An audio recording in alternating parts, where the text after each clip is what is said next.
Welcome to Pretty Lies and Alibis. Let's seek the truth and travel the long road to justice together. What you know, Alibiers, welcome to another episode of Pretty Lies and Alibis. I'm Gigi. It's good to have you here. It's Tuesday, November 19th. The state rested today and the defense started their case. Not the best start. We will get there. We have a lot to cover today. We're going to jump right in. And the first witness, her name is Sophie. I couldn't hear her last name clearly, but she works with the University of Georgia Police Department. She explains the University of Georgia has a camera near Building S, which is where the peeping Tom incident occurred. When she started to review trail cam video, she saw the suspect at 6:52 a.m. on the day of the murder. He was in and out of camera view and then disappears at 7:56 a.m. She said that when they were initially reviewing this trail cam footage, the GBI did miss one clip from 9:42 a.m. At the very top of the video, you see kind of a blur, and that is a person going back in the direction of the apartments where Jose lived. The camera also captured Laken on her run and later on her friends who went to look for her. They start the video of Jose. This is part of the video we've seen in previous testimony. Today, they played all of it. At 6:52, you see the person come in from a cut through and he's walking along the trail. He's holding the white cup. He cuts behind the bus stop area, walking towards Building S. He stops in the parking lot, kind of looks around, turns and starts walking back a bit, stops behind some trees where he's really out of view, and then he goes around the bus stop again, standing in plain view of the camera. Over the course of the video, he goes to the door 6 times and opens the screen door twice. The witness made some screenshots from the video to help identify clothing the suspect was wearing. You would see at times he's just standing there. He would turn back to look on the trail. He paces around, and then people start to come to the bus stop. So he walks back onto that path and goes behind Building S. At one point, he's on the 2nd floor. He stands in a stairwell for a while, and to me, it looked like he was just watching everybody at the bus stop. It was men and women there. Once the bus comes, he walks away from that stairwell he was standing in, and at 7:44, he's seen walking past the grad student's apartment over to the side about where that window was where she said she saw him peeking in, and then back to her door by 7:46, and at this point, he touches the door. 2 minutes later, 7:48, he's back at the door and then goes back around to the side of the building. We see him walk away and then back to the door several times. Then at 7:54 a.m., that is when we see him duck down. That's when the grad student said something to him through the door. From there, he goes to the side of the building. 7:56, he is going towards the intramural fields, and then he disappears into the woods, and the witness notes there is no path there. He's just walking into the thick of the woods. The state asked the witness if at any point during this video she saw Diego. She said no. 9:05 a.m. is tough to watch, y'all, but you see Laken running into view of the camera. There were several students waiting at the bus stop as she runs past it. There were other people walking to that bus stop as well. Up ahead, she goes on the path, and then you see her make a left turn. At 9:42 a.m., you see kind of a red blob in the top of the screen. The witness said that is actually the camera detecting motion. It's believed to be Jose walking back towards those apartments. The next clip they show is at 11:36 a.m. You see her roommates, Sophia and Lily, as well as the dog. This is when they're going to try to find Laken. Then at 11:55 a.m., you see the friends coming back from the trail. This is after they found her AirPod. The witness also reviewed Laken's cell phone. At 8:55 a.m., that was her last outgoing communication. It was a text to her mom, which said, "Good morning, about to go for a run if you're free to talk." 11:02 a.m., Laken reads the last. The witness said that Laken was listening to Spotify while she was on her run. 9:11, that's the 911 call. Between 9:12 and 21 seconds, and 9:12 and 39 seconds, 911 dispatch tries to call her back twice. It was not answered. 9:24 a.m., she gets an incoming call from her mom, which was not answered. 9:37 and 38 seconds, a text from her mom that says, "Call me when you can." 9:51 and 9:53, calls from her mom. 9:58, she gets a text from her mom. It says, "You're making me nervous, not answering while you're out running. Are you okay?"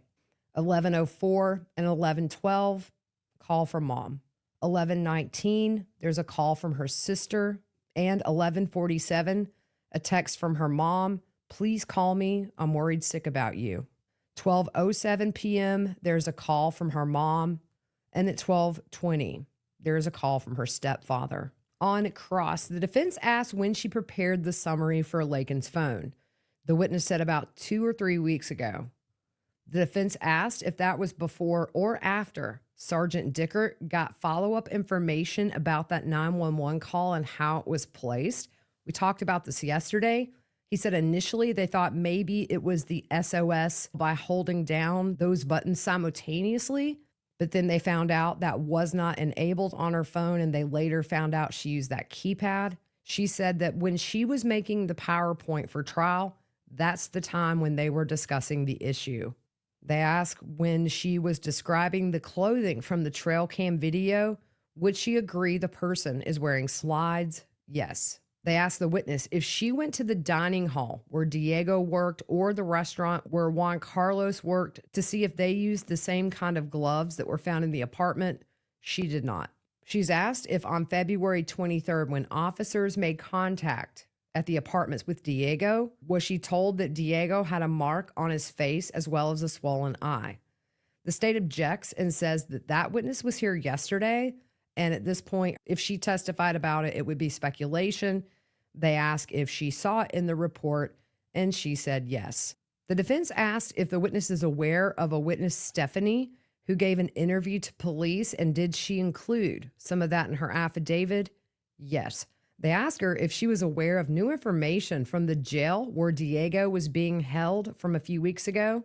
She said she was made aware, but she was not involved in that, and she did not interview him. They did not elaborate on what this new information was. The next witness, Special Agent Lucas Beyer, he is the lead GBI investigator, and he was assigned that role just shortly after Laken's body was found. He arrived on scene about 2 p.m. He looked at screenshots from Sergeant Maxwell's body cam. He was the first one, by the way, to find Laken's body. He wanted to see her clothing before first aid was rendered. He said the clothing above her waist was heavily manipulated. All of her clothing was pulled up above her breasts, and the jacket and shirt were pulled up off of her shoulders, and it was bunched around the back of her neck. The sports bra was wrapped around her arm.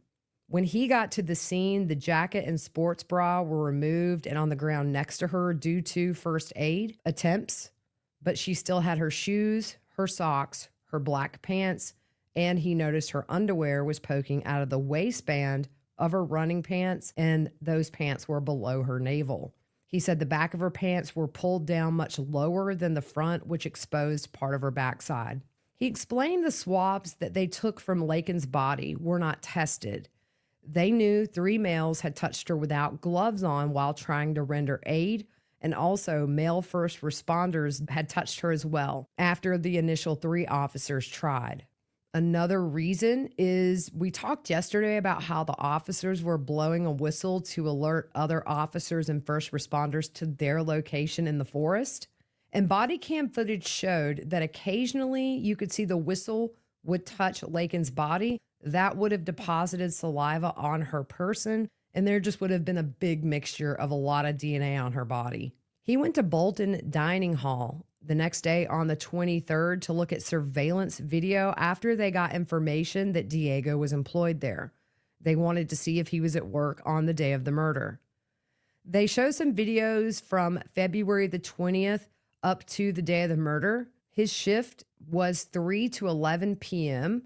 And on the 20th, you see Diego come in. He has a gray cap on, white shoes, black pants, and then a gray bag in the staff locker room. They move on to February 21st, the day before the murder. 4:22, he clocks in. He's wearing that gray shirt, black pants, white shoes. He put a navy hoodie in the locker. The state asked the witness about that gray bag Diego is seen carrying. The witness said the bag is different from the one Jose was seen with on social media. Diego's bag is bigger and it has 2 shoulder straps. Jose's bag had 1 strap and it was smaller in size. 10:59, the day of the murder, at the end of his shift, he puts on that zip-up hoodie. It is a navy blue, much lighter to me than the one that Jose was seen wearing. Also, on the back right shoulder area, it had a North Face logo. On the day of the murder, February 22nd, Diego clocks in at 3:57. Diego is seen with white shoes, gray t-shirt, black pants, that small backpack, and then this time he had a white or gray hoodie that he put in the locker. He's seen again at the end of his shift at 11:03 p.m. wearing the same clothes, but he has a University of Georgia visor on. You see him put that visor on at the beginning of his shift, clearly part of his uniform. He puts the white hoodie on as well as that red baseball cap. State points out not a black Adidas cap. The state asked the witness how many law enforcement officers had descended on the University of Georgia campus that day. The witness said a lot, and anybody on that campus would have known something was up. On cross, they talk about his reasoning for not testing the swabs from Laken's body and ask if that was his call on what was tested. He said they collaborated with the lab on what should be tested and also what the lab wouldn't test. They ask about the black gloves and are you aware there were some found in the drawer at the apartment? The witness was. They ask him if while he was at the Bolton dining hall, did you ask to see their gloves? No. They ask how far the dining hall is from the apartment complex where they all lived. The witness said about 10 minutes. Diego would take the bus or have a friend take him to work. They ask if the bus Diego took would have been the same one that stopped near Building S, which is where the Peeping Tom incident happened. Yes. They ask if he noticed Laken had blood under her fingernails. He said on scene he did not want to touch her, but later he did see blood under her fingernails in photos. They talk about 2 interviews with Juan Carlos on the 23rd and then a follow-up interview on March 4th. They interviewed Argenis on February 23rd and then again on March 1st.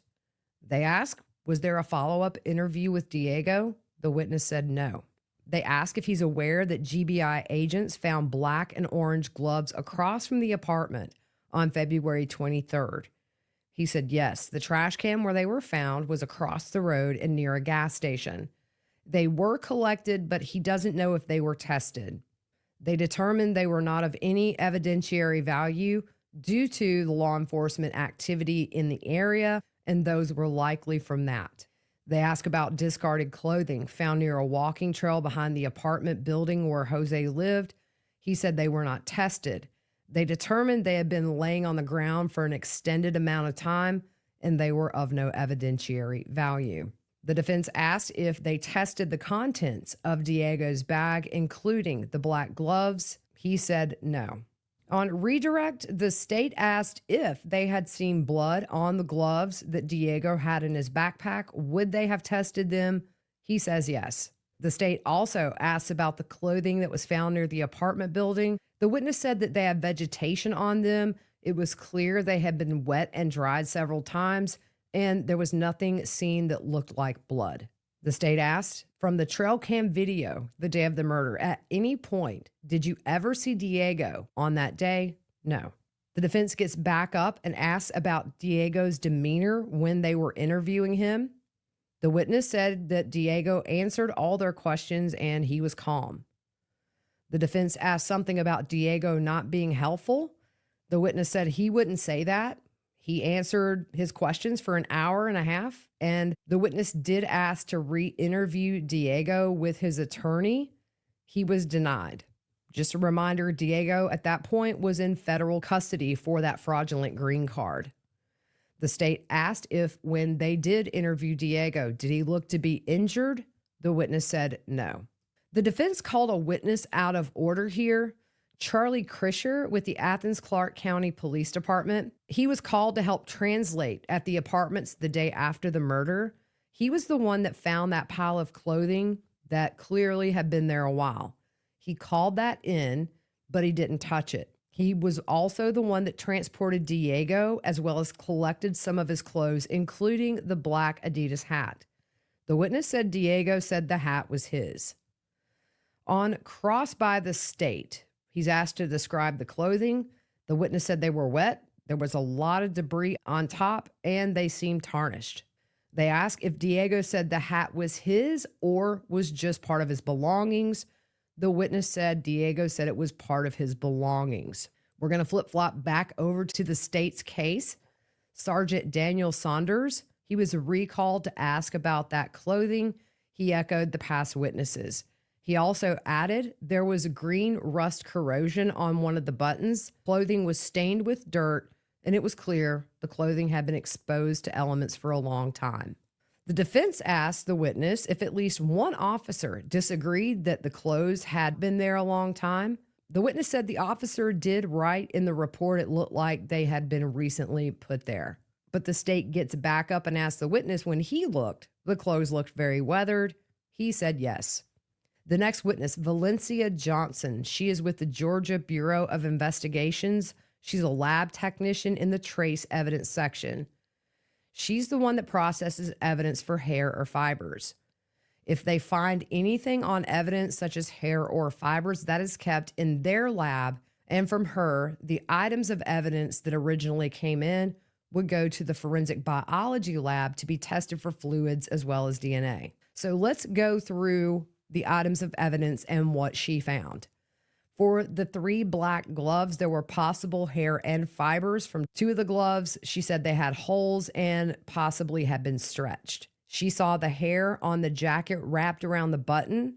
That was taken, packaged, and kept in her section. She did find Laken's house key in her jacket. For Laken's fingernail clippings, she did not find any hair or fibers. The cutting from the tree, she did find possible hair and fibers. On cross, they asked about the gloves and did she photograph them? She said no. They asked if she measured the holes. No. State gets back up and asked if that stuff was photographed by the biology lab. Yes. Next witness, Alexander Coven with the GBI Forensic Sciences State Crime Lab. He examined the gloves. He looked at the ones from the bushes compared to the ones in the apartment. The ones from the apartment could have come from the same source as the ones found in the bushes. On cross, the defense asked if the people who test the gloves for hair and fiber, all the way to the latent print people, can that alter the condition of the gloves? The witness says yes. He did not see the gloves as they came in their original condition. Any areas that would have been damaged, he stayed away from to get the best comparison. He said they could be similar to other gloves out in the world that were manufactured the same way. He explained that these gloves were not latex or rubber. It was more of the plastic kind that make your hands sweat really quickly if you put them on and just don't have any flex. So I was just trying to give you a visual of how he explained it. The next witness, Dr. Michelle DeMarco. She is with the Georgia Bureau of Investigations Medical Examiner's Office. She was the one who did Laken's autopsy. What she found was blunt force head trauma and asphyxia. They did show a lot of photos to the judge, but not on the stream. For her face, she had scrapes, lacerations, and bruising. On the neck, there was a 1-inch cluster of small abrasions from blunt force trauma on the left side of her neck. They shaved away her hair on the left side, and when they did, they saw clusters of lacerations on the left side of her scalp, as well as bruising. There were 8 total lacerations on the left side of her head. The most severe was over 1 inch in dimension that also had a complex displaced skull fracture. In simple terms, that means that a segment of her skull was displaced from the usual position. The depth of that laceration was 1/4 inch, and that could have been a fatal wound. She said those wounds could be consistent with a rock causing the damage. Her left ear, there was a bruise and an abrasion to the upper earlobe. On the right side of her head, she did have some injury. She had bruising over her right temple, also an injury to the muscle under the temple that had bleeding. She had petechia, which is bleeding due to asphyxia that was seen in the whites of her eyes, the skin around her eyes, as well as the gums. She had abrasions on her torso, abdomen, left leg, and left hand. She did speculate that some of the abrasions on Laken's side could have been caused by her house key that was later found in her jacket pocket. They did the sexual assault kit, but she didn't physically see anything to indicate sexual assault during the exam. Cause of death, blunt force head trauma and asphyxia. Manner of death, homicide. On cross, the defense asks if it's not just the blunt force trauma, but also the bleeding that would cause the death. The medical examiner said they're both linked. They asked if she measured the fingernails and were they intact. She did not measure, but the fingernails were not broken. They asked if the scratches were post-mortem, and the witness said no, because when you see red discoloration that indicates bleeding, that doesn't happen post-mortem. So they ask her, if someone dies and a second later they get a cut, would you still see blood in the tissue? The witness said no, you would need a heartbeat for that blood to move. The microphone was not having its best day today, and the next witness, and I think it was Rao from the GBI Forensic Science State Crime Lab in the Trace Evidence Department, she tested hairs that came from the evidence. As far as hair found on the rocks, one rock had 27 hairs, the other had 2. All the hairs were microscopically similar to Laken's. She also looked at Laken's underwear. She was asked to see if they were cut or torn. She looked under a microscope and determined they were torn. The defense goes into some error rates when you're testing hair. Got technical, they lost me. The next witness, Katrina Ostapovich, she's with the GBI Crime Lab Forensic Serology Department. She looks for body fluids on evidence. On the glove, she saw a large tear between the thumb and left forefinger and also around the wrist area. To me, it kind of explains that fingernail puncture that was seen on Jose's wrist. It's in the same spot. There was also a hole in the index and middle fingers. The gloves tested presumptive positive for blood, and then at that point, they're sent to the DNA lab. She tested the jacket. There was a visible red to brown stain on the left shoulder area. That was presumptive positive for blood.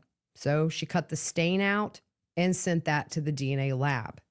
She also tested part of the tree and 2 rocks.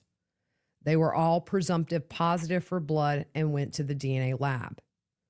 The black Adidas hat, there were several suspected areas, but one on the bottom of the brim had a stain that was a presumptive positive. The swabs from that were again sent to the DNA lab.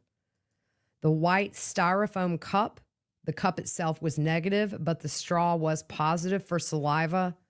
Those swabs were sent to the DNA lab. She did look at underwear under a light that highlights any stains you may not see with the naked eye. There was one stain on the underwear that had a very weak positive. In the end, there was no seminal fluid on the underwear to indicate a sexual assault. On cross, the defense asked if she could tell if the gloves could be worn on either hand. The witness couldn't tell. They asked if she tried to measure or reconstruct the hole in the gloves. No. They asked if she knows who the hat was taken off of or how it was collected. No. Again, the defense essentially has the witness say there were no seminal fluids found on clothing. The last state witness, Ashley Hinkle with the GBI Forensic Science Lab. She analyzed the cutting and contact swabs from the jacket. She gets technical explaining the different types of testing and the methods they use. They did send some of those samples to True Allele, which is a software service that can determine whose DNA is on what. The other day, this is the same software the defense attacked when they said that you can't test the software. So let's just talk about the results. On the jacket, there was a partial major profile that matched Laken and a partial minor profile that matched Jose, and that was 1 in 9 billion, meaning totally his DNA. For the contact swabs on the jacket, there was a mixture of 3 individuals. For the major profile, Jose was a match. It was 100 trillion times more probable than a coincidental match of being Jose. They also matched Laken. It was 8 quadrillion times more probable than a coincidental match. The third person, she does not know who it belonged to, but she was able to rule out Argenis and Diego. For the black gloves, one glove was a match for Laken's DNA. The other DNA profile, it was too small of a sample. Second glove, it was a match for Laken, and again, too small of a sample to compare for another contributor. Third glove, again, positive for Laken's DNA, and that sample was too small for that second DNA profile. For the fingernails, the right hand, Jose and Argenis could not be excluded due to part of DNA that paternal brothers share. Diego was excluded due to a mutation in his DNA, so the sample was sent to True Allele. That concluded it was Jose's DNA under her right hand fingernails. 10 billion times more likely to be Jose than a random person. On the left hand, they could not get a profile for the other contributor, but they did, of course, get Laken's DNA. For the straw, there were 2 male profiles, one of those being Jose. We do not know who that second contributor was. However, Argenis and Diego were excluded. For the Adidas hat, there were 3 separate profiles. However, Laken's DNA was the only profile they were able to positively identify. For the rocks and the tree, Laken's DNA. The state goes back just to reiterate that Diego and Argenis were excluded with the True Allele software, and the witness says yes. The defense hammered her for quite a while. There was no match to Jose on the Adidas hat. The witness says no. They asked, do we know whose head it came off of when it was confiscated? The witness doesn't know. So at this point, the state rests their case. And before the defense case starts, the interpreter comes in and the judge asks Jose if he wanted to testify in his own defense. He said no. The defense case starts with Joseph Clemente. He contacted police the day after the murder. He was running on the trail that day and started his run at 9:30. He ran for 36 minutes and he ran the trail Laken did. He saw an individual in dark clothing with a hood and a hat, and it seemed out of the ordinary because this person was not dressed in running or hiking clothes. He used his Nike app to see where he was, and the time that he saw the person, he said he can figure out his pacing, and that would have been between 9:46 and 9:48. The reason they bring this in, I think, is because at this point, according to the timeline and surveillance, between 9:46 and 9:48, Jose would have been near the dumpster at the apartment. They show an enlarged map of his run. They have it marked where he saw the person, so he gets off the stand a point. We did not see that on the stream. He said the person was built like a man and around 5'9", but the person's weight did not stand out to him either way. On cross by the state, could you identify the person if you saw them, or did you see their face? He said no. He could not tell the race of this person or anything. He also does not know if the person had gloves on. When pressed by the state, he said he saw the person for just a split second. In his statement to police, he told them the person had khaki-colored pants on, but on the stand, he said he couldn't remember. On redirect by the defense, they asked if there was a logo on the hat or the jacket. He doesn't know. The next witness, here we go, y'all. It's been a heavy few days of testimony, right? Just heartbreaking at every single turn. We had a little break from that with the next witness, Stephanie Slayton, who lives in the apartments. This woman was brought up prior, and they said she was going to testify, and she did. She lives in the apartments where Jose and company did. She talked to police the next day on the 23rd. She said she talked to Diego on the evening of the murder. He came to sit with her in front of her apartment. She said there was law enforcement all around. He asked her what was happening. She told him there was someone dead behind their apartment. She said she knew he traveled that way to the bus stop to go to work. She said he speaks broken English, and she says she speaks broken Spanish.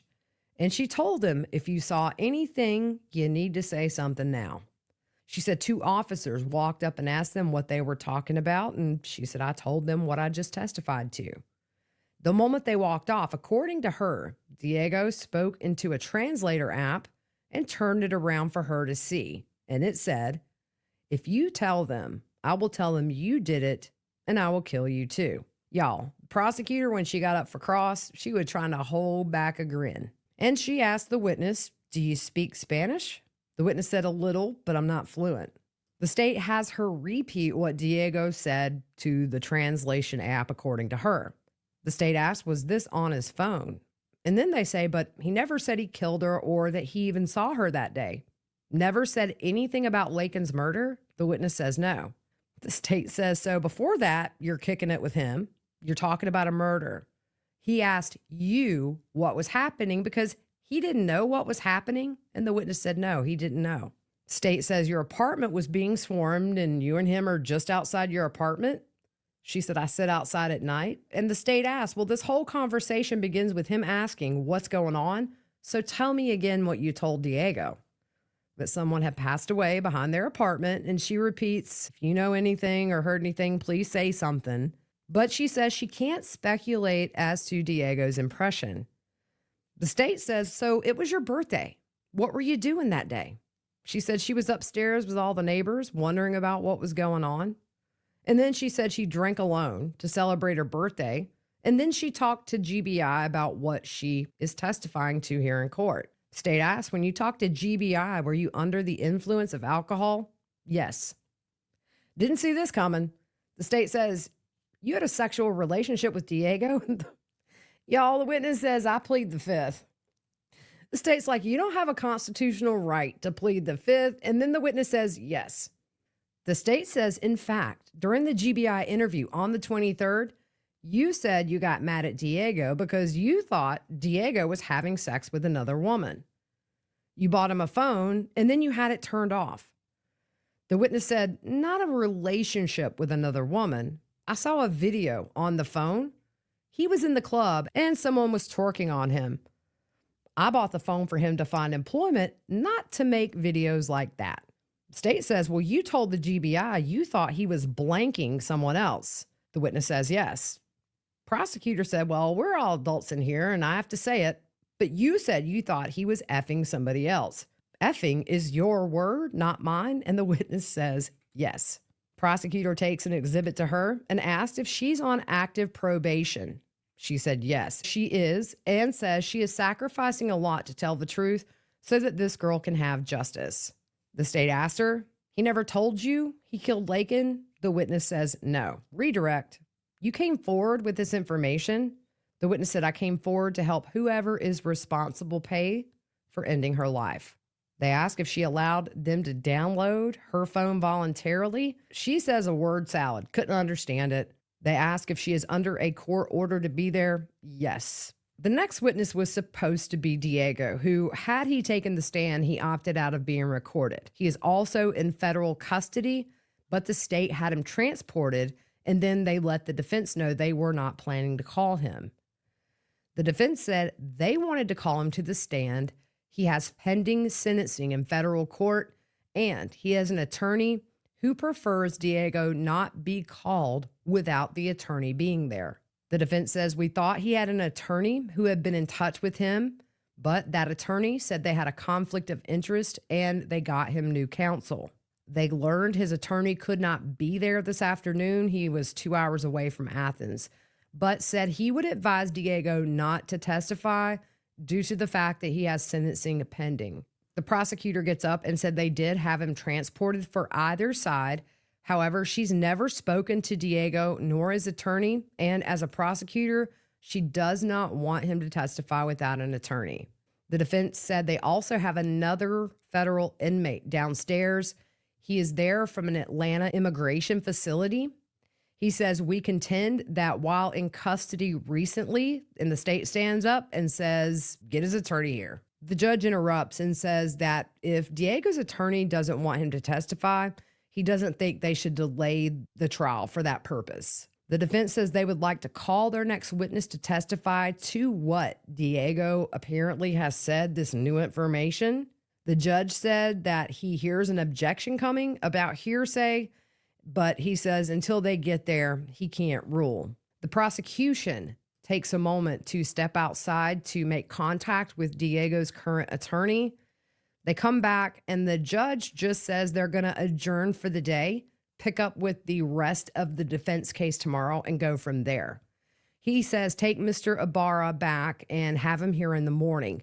He did not specify whether that was Diego or Jose. And we also don't know what Diego's attorney said to the prosecutor. That's it for today. If you come back tomorrow, I'll have a recap of day 4. Also, just a reminder, 8:30 a.m. I'll be live streaming the hearing on my YouTube channel. I hope you guys have a good rest of your evening. We will see you soon.